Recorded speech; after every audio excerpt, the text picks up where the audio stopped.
무엇인가 말해주십니다. 국정원 정치공작 진상을 규명하라! 규명하라! 규명하라!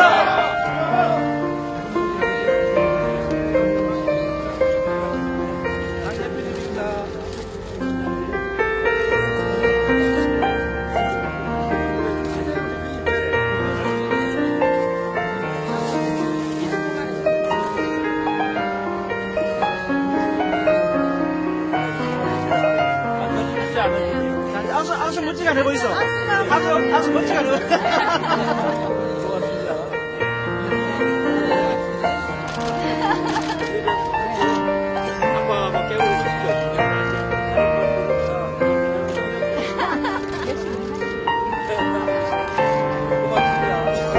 안녕하세요. 울산 시민 여러분. 저는 이제 민주당 대표가 된 김한길입니다. 반갑습니다. 반갑습니다, 여러분. 울산에만 오면 제가 가슴이 설렙니다.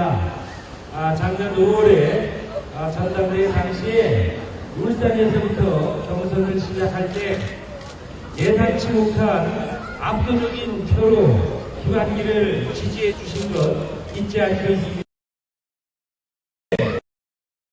김한길 밀어주셨는데 그때는 안타깝게도 제가 당대표가 되지 못했습니다.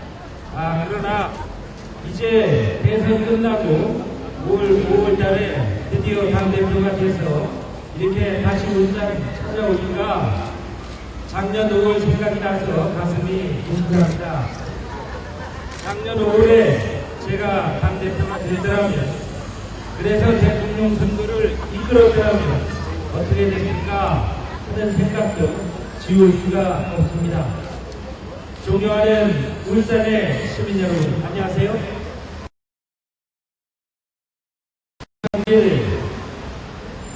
민주당 이끌고 민생 살리는데 앞장서겠다 대표 취임연설에서 얘기했습니다.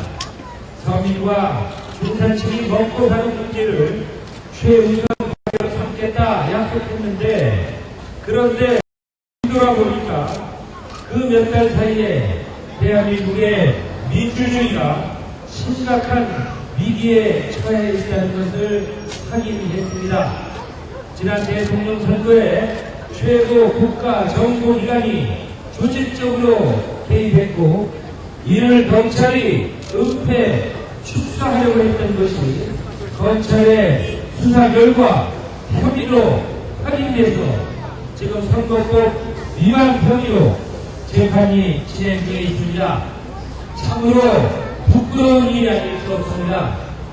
대한민국 민주주의 오랫동안 많은 분들의 고통과 희생으로 바로 세운 것인데, 이 민주주의가 이명박 정권 5년, 박근혜 정부 7달 동안에 무참히 무너져 내리고 있습니다.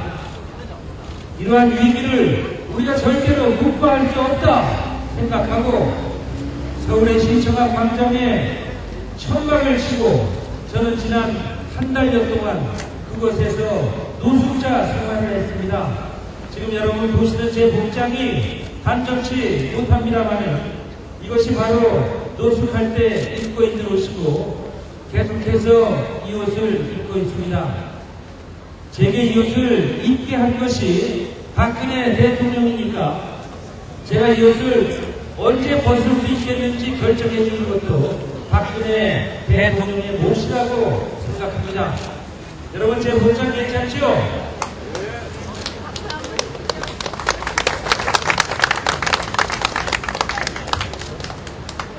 천막에서 한 달여 노숙자 생활한 끝에 지난 9월 16일날 추석 연휴 앞두고 박근혜 대통령과 국회에서 3자 회담을 가졌습니다.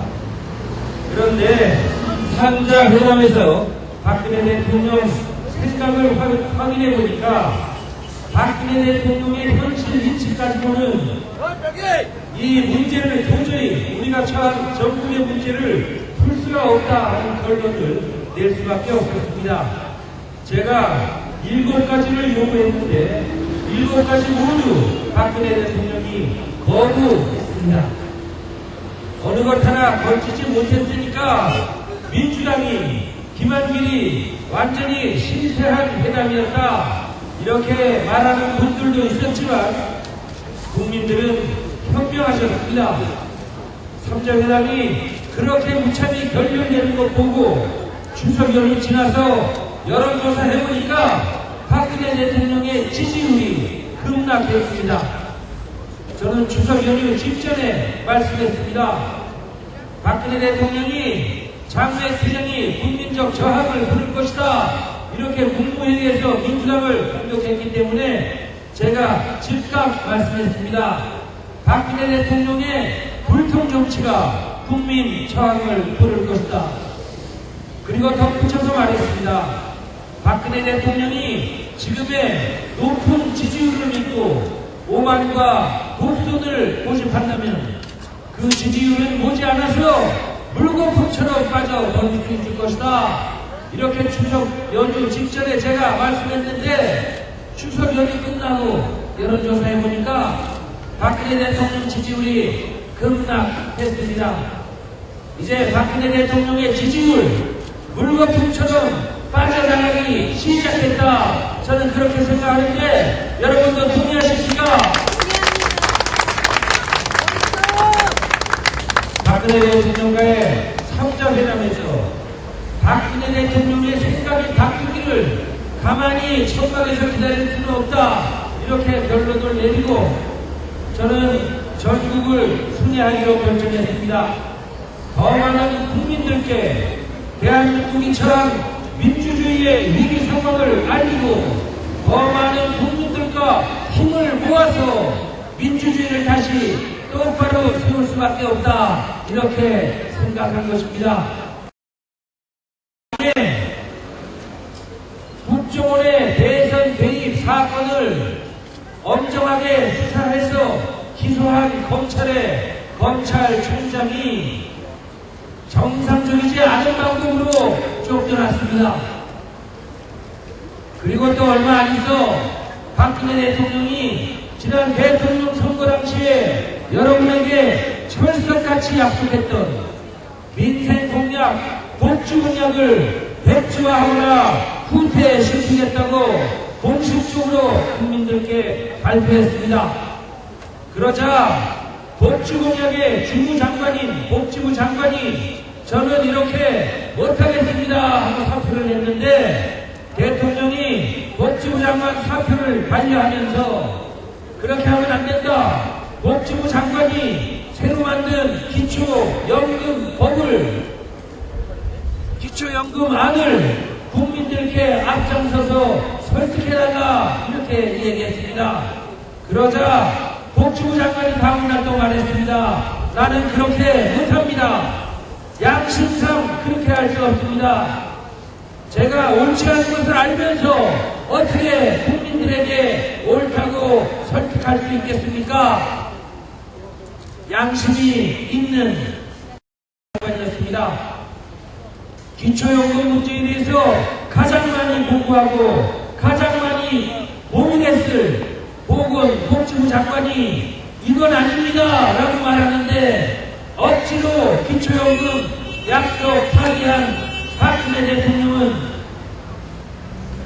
국민을 배신한 거짓말 대통령이다. 저는 그렇게 생각합니다. 진영 복지부 장관은 나는 양심 문제다. 내가 다시는 복지부 장관 돌아갈 수 없다. 이렇게 얘기했는데 꼭 집어서 직접 말하지는 않았지만 복지부 장관 진영 씨는 박근혜 대통령은 도대체 최소한의 양심도 없는 것입니까? 이렇게 말하는 말로 항변한 것이다. 저는 이렇게 생각하는데 여러분 동의하십니까? 네. 당신들은 뭐 잘했노? 울산의 강원 동지 여러분 시비 걸지 마세요. 시비가 아니고 이 양반은 당신들은 뭐 잘했어? 예, 존경하는 울산의 동지 여러분, 울산 참 우리에게는 어려운 것입니다. 대표가 연설하는 중에도 저렇게 다른 말씀하는 분이 바로 면전에서 계신데 여러분 평소에 얼마나 울산에서 민주당 앞세우면서 정치하시기에 어려움이 많으셨습니까? 이제 그러나 우리가 대한민국 민주주의 무너져가는 것 결코 묵과할 수 없습니다. 민주주의는 힘없고 때없는 사람들 제대로 대접하자는 것입니다. 민주주의가 무너지면 서민과 중산층이 먹고 사는 민생도 어려워질 수밖에 없습니다. 지난 대통령 선거 이후에 몇 달 동안 민주주의 무너지고 나서 박근혜 대통령이 대통령 선거 경각으로 내걸었던 법치와 민생 공약들 뒤집게 하는 것 결코 우연이 아닙니다. 민주주의 무너지면 민생도 어려워집니다. 우리가 민주주의 바로 세우고 어려운 민생 바로 세우기 위해서라도 다 같이 힘을 모아야겠습니다.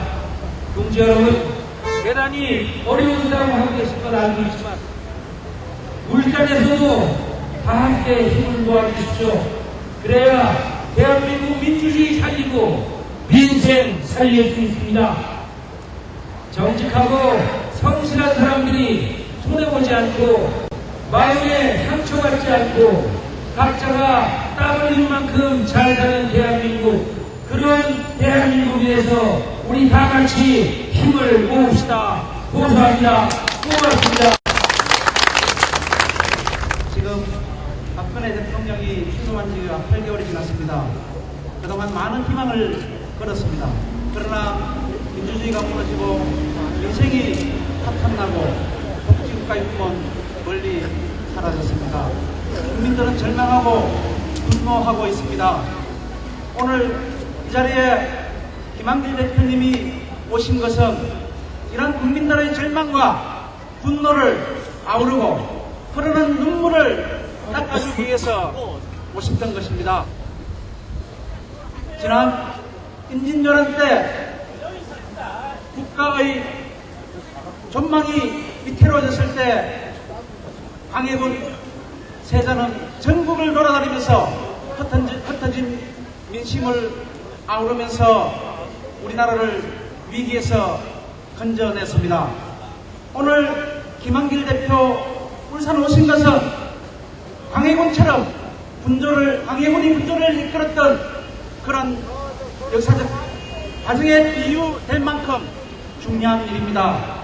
민심을 다시 추스르고 민주당이 중심이 되어서 그리고 김한길 대표가 중심이 되어서 우리 민주주의를 새롭게 이렇게 세우고 민생을 올바르게 하고자 하는 것입니다. 울산 시민 여러분들과 함께 이곳 울산에서 시작하겠습니다. 여러분들의 많은 소원을 기대합니다. 감사합니다.